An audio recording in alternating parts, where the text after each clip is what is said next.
Yo, what up? Who is Snoop? Thanks for joining me on my YouTube channel. Be sure you also follow me on my Instagram, WhoIsSnoop. And definitely run over and check out my website, WhoIsSnoop.com. Dope videos and stories about my whole background and how I got to where it is that I am today.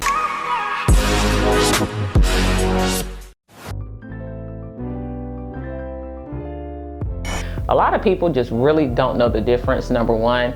And two, they don't set their business up to a place where they can actually be a business owner and enjoy the business at some point.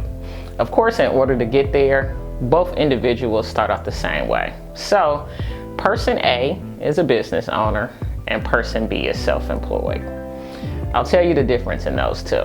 Person A, that's the business owner, the business operates without them. Okay, so that person, they can travel, they can go do whatever it is that they want to do. They can spend time with their loved ones, etc.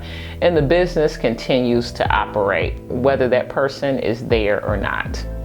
Person B, that's self-employed, yes, they work for themselves. They don't have anyone to answer to. However, if they don't work inside that business, the business does not go on, okay? So which one would you want to be? I think it's pretty simple. Everybody wants to be the business owner, okay? How do you get there? How do you get from being self-employed to being a business owner? Because I'll tell you, almost everyone starts off as self-employed. Except for me, I'm smart. I'm just playing. I even started off as self-employed with my very first restaurant. I was shucking and jiving. I was in there. I was the general manager.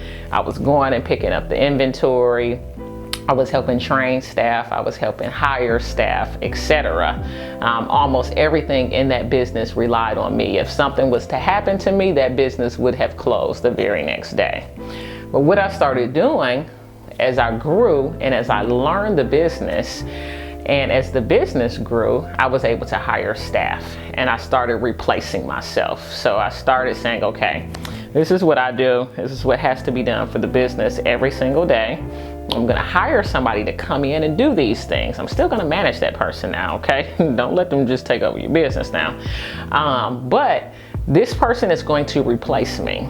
And so that was how I graduated from being person B, self-employed, to being person A, the business owner.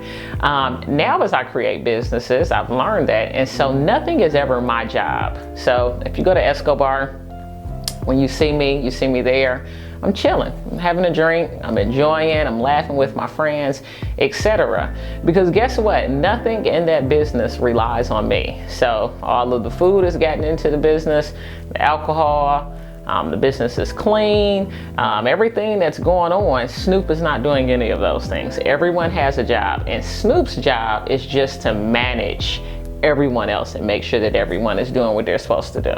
So you've got to make sure that from day one you set up systems. Even if you don't have the money to hire those people, you've got to know who you need to hire once your business gets there and have a goal to hire that person, okay? Well, yeah, I'm doing all of the marketing and stuff now, but I'm gonna eventually bring somebody in to do this. And the business needs to be making such and such amount of money per month in order for me to do that. All right, so I'm trying to help y'all get to graduation, man. I need somebody to help go on these trips with me, for real. It's gonna come, this is a hard knock road when you're on the path to being an entrepreneur. Thing about it is how are you gonna handle it? What are you gonna do about it?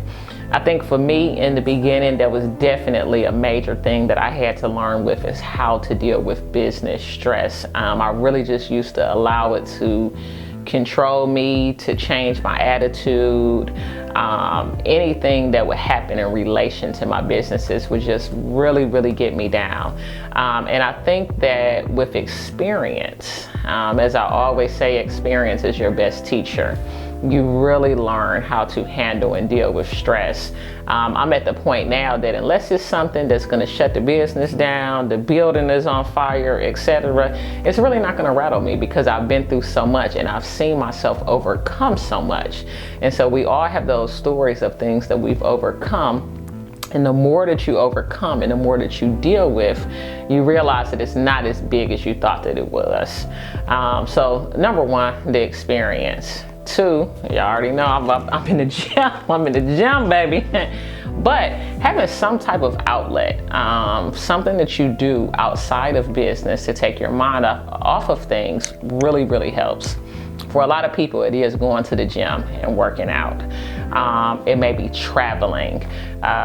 It may be spending time with family and loved ones, but you've got to have that balance.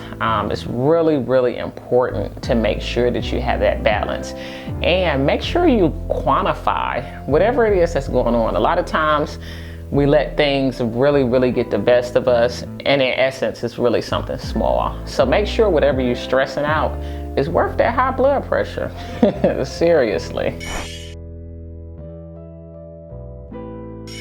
My first biggest fear is losing it all. And I think that's probably why I open up so many businesses, business on top of business. I think once you get to the point where you're like super successful and you're making, more money than you ever thought you would, etc., I think you kind of go through a phase of like, man, when is it going to end? When is this going to be like taken away? Because it's like unbelievable you finally reached the point that you've dreamed about or worked so hard for. So I definitely think about that. And then once that kind of smooths out, everything just kind of feels normal. But losing it all is definitely something that's a really big fear of mine. And I think that's why I try to remain so humble, because it's definitely really true. How you treat people while you're up is how they'll treat you when you're on your way down. So that's definitely something that I always keep in mind. My second biggest fear is just having an untimely death, dying young and not really being able to enjoy the things that I've worked so hard to gain. I think a lot of times we take so much time working hard to get there and putting in the work, and I want to be able to enjoy everything that I've worked hard for. So I just sometimes think about, passing away too soon or having an untimely death. Is definitely a really big fear of mine.